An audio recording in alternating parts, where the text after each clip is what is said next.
Okay, so now we will be assessing the cardiac aspect of the thorax. We will put the patient into semi-collarist position and move to the right side of the table and then check his apical pulse, check her apical pulse, and then inspect the 4th to 5th intercostal spaces at the mid-clavicular line. And then to help visualize the pulse better, we can repeat the process with the patient on his left side. And we remember that in about half of patients, the apical pulse is not visible. So even if the pulse is not visible, we will palpate the apical pulse even if it's not visible.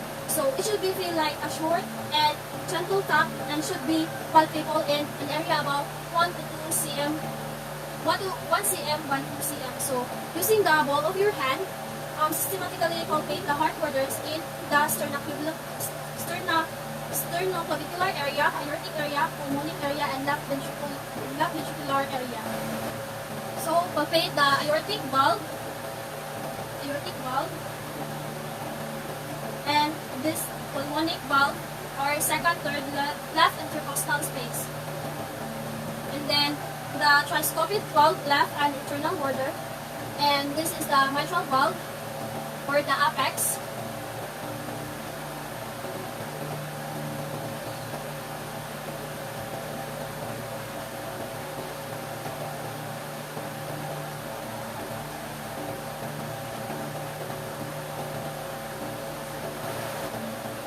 So now we will auscultate for the heart sound with the patient in tree position. So patient's head should be 30 to 40 degree and in sitting position and left lateral position. So in supine position, we will auscultate the patient's heart sound.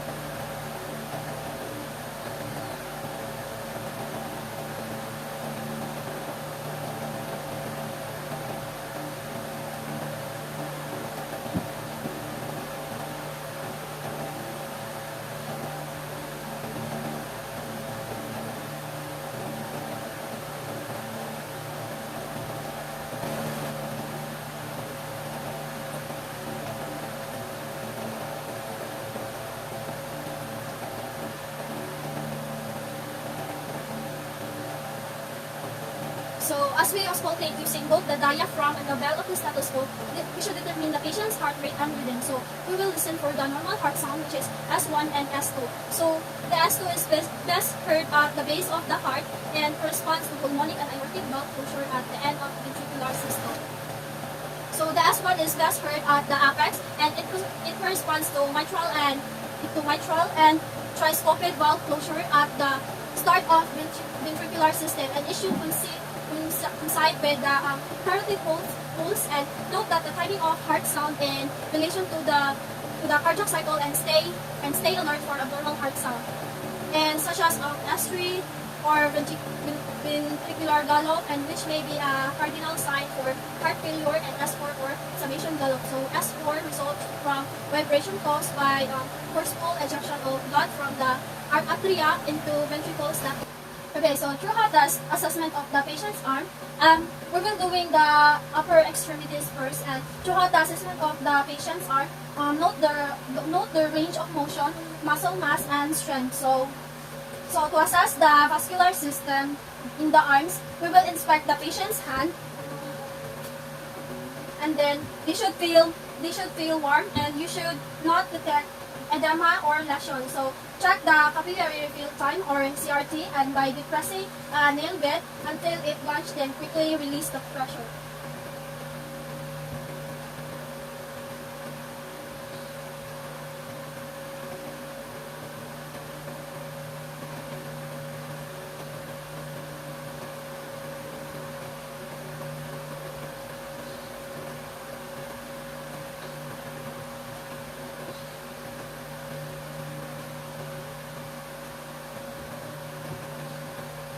So palpate the radial and brachial pulse.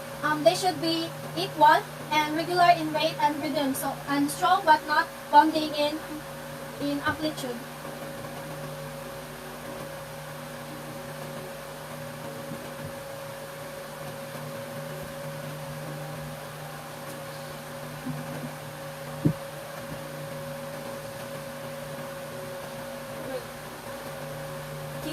So to assess for light touch, we will randomly touch a cotton swab to the patient's arm and have him tell you when she feels the touch. So, okay, ma'am, can you please close your eyes? Tell me if you feels the touch. Yes. Yes. Right. Left. Left. Left. Right. Left. Right. So to assess the pain sensation, and we will use a pencil instead to test a sharp and dull sensation and tell the patient to identify the sensation as sharp or dull as you likely touch this skin with the swab and alternate the sharp and blunt ends of the swab. So if the patient has trouble identifying this stimuli, assess his temperature sensation in a similar way using the test tube of warm and cold water. So okay, ma'am, can you please close your eyes? Okay, can you please identify if it is sharp or dull? Sharp. Down. Sharp. Down. Sharp. Down. Okay, next, can you please close your eyes, ma'am? Can you please identify if it is warm or cold? Warm. Cold. Warm. Cold. Warm. Okay. Okay, so next we will assess the patient's position sensation. So have the patient close her eyes, and as you move one his fingers up and down, instruct his to tell you which direction it is moving. So ma'am, can you please close your eyes? Okay, can you please identify what direction it moves? Up. Down. Up. Okay, so next we will assess the patient's touch discrimination with the next 4 sets of tests. So first test is to assess for stereognosis and ask the patient to close his eyes, then place a coin, K, or other object in his hand, and ask the patient to identify it. So, ma'am, can you please close your eyes? Can you please identify what I put in your hand? Points. It's a cotton. So the second is graphesthesia, and perform this test if the patient has difficulty moving his hand, and trace a number in the palm of this hand and ask her to identify it, and he should be able to identify the number accurately. So ma'am, can you please close your eyes and identify what number I put in your hand? 7.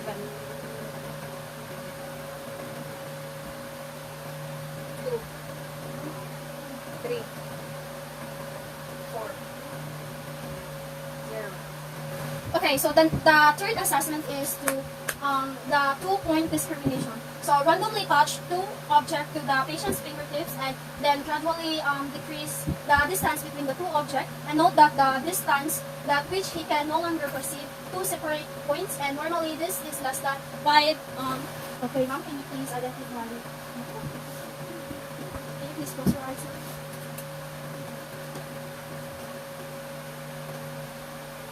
Go.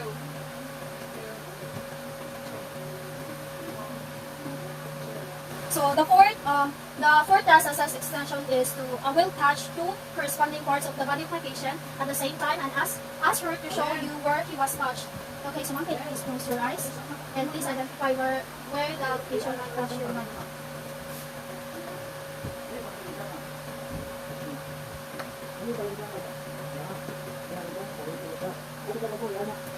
Okay. So test motor function by assessing the deep condom reflexes, or DDR. So for each test, have the patient to relax her arms, and remember to grade the reflex on a scale of 0 if it's absent to 4 if it's hyperactive. So start by testing the biceps reflex, and place your thumb on the patient's bicep tendon and strike it with a reflex hammer. Ma'am, can you please close your eyes? Can you please identify where I touch your body?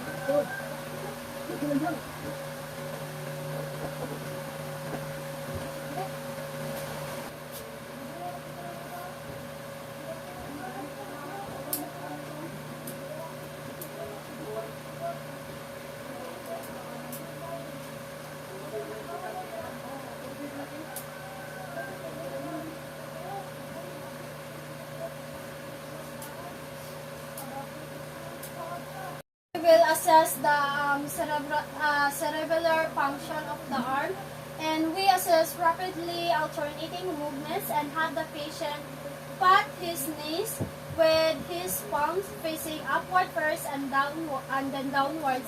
Have him gradually increase the speed of his movement. So, ma'am, can you please move your palm up and down?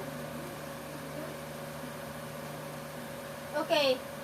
Her movements should be coordinated and equal.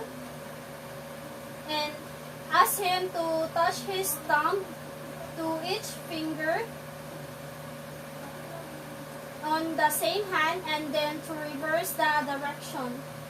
So he should be able to do this rapidly skilled movement and quickly and accurately. Just point-to-point localization, and then using the finger-to-finger test, have the patient touch your finger with his finger and then touch his nose. So his movement should be smooth and accurate. So, ma'am, can you?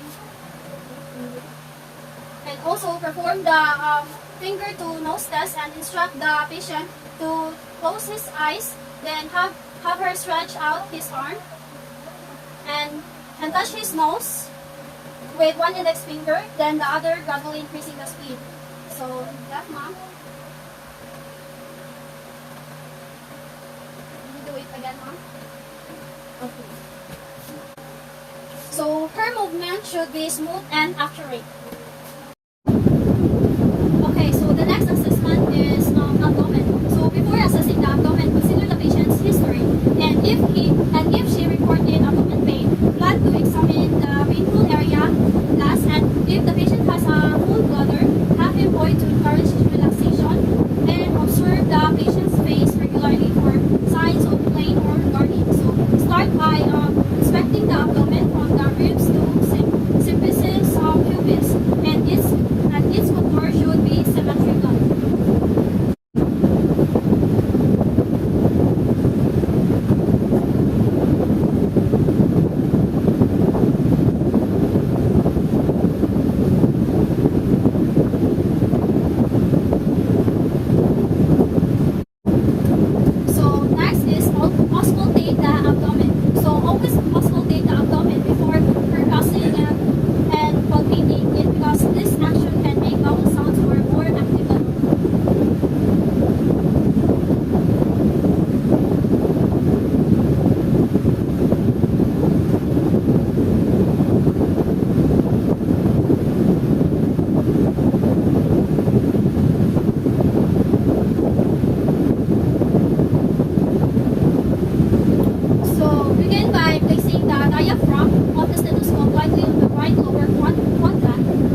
now percuss in systematic fashion, and you should hear dullness over the solid organs and sympathy over the airfield, and you may also hear dullness over distended bladder and adipose tissue fluid collection or a mass, and you may hear hypersonance over a gas distended organ.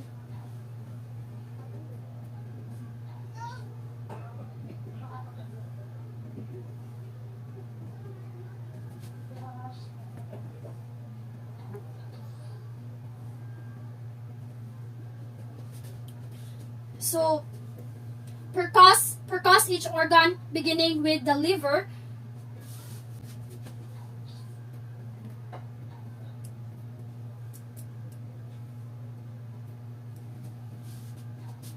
So, to assess the liver, percuss from the right lung and down the mid-clavicular line until you hear dullness and mark this point, which is the upper border of the liver, and it is usually located at the 5th ICS or 5th intercostal spaces.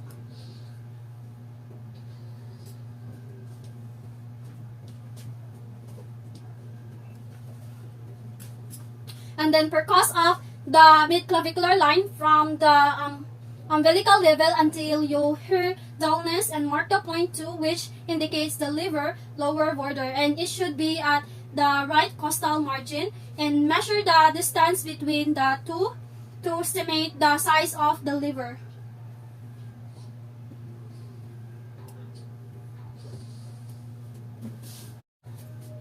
So, assess the stomach by percussing over the left upper quadrant.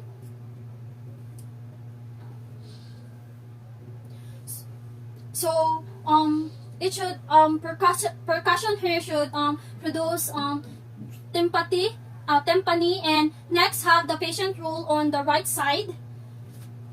The right side, ma'am. Roll on the right side. Right side. Left mo na. Taka. Right side. Naman yung reload na. Right side and roll over the right side, ma'am. And then assess his spleen by percussion from the sixth rib down to mid-axillary line, and assess his spleen by percussion from 6th rib down the mid-axillary line, and assess and expect to hear dullness between the 9 and 11 ICS, which is intercostal spaces, and now percuss the lowest ICS in the anterior axillary line. Okay, ma'am, can you please read it?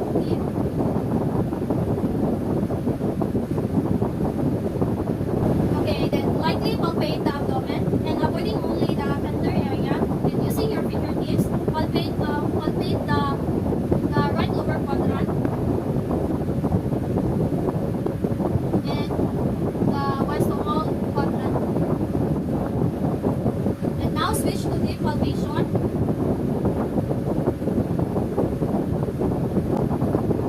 Okay, so using your fingertips, palpate the right lower quadrant and then move clockwise to all 4 quadrants.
if a bladder problem is suspected, you'll need to assess the bladder. We will place both hands in the midline, 21/2 cm above the symphysis pubis, and palpate in upward direction until you feel the edge of the bladder. So a normal bladder may not be palpable. So palpate the right kidney. Palpate the right kidney by placing your left hand under the patient's waist and below the 12 rib, and your right hand directly above it. So tell the patient to take a deep breath and bring your hands together as he does this. And if the kidney is palpable, you should feel a small round mass slide between your fingers. Okay, ma'am, can you take a deep breath?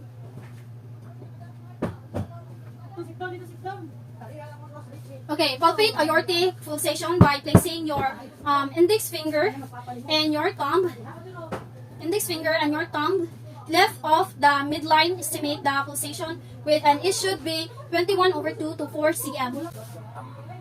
Sir, mga puso nyo na actually ilang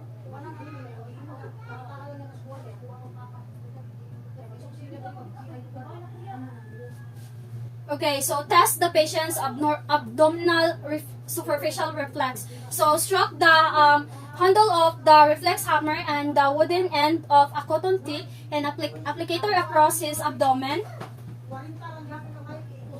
from the side to the midline.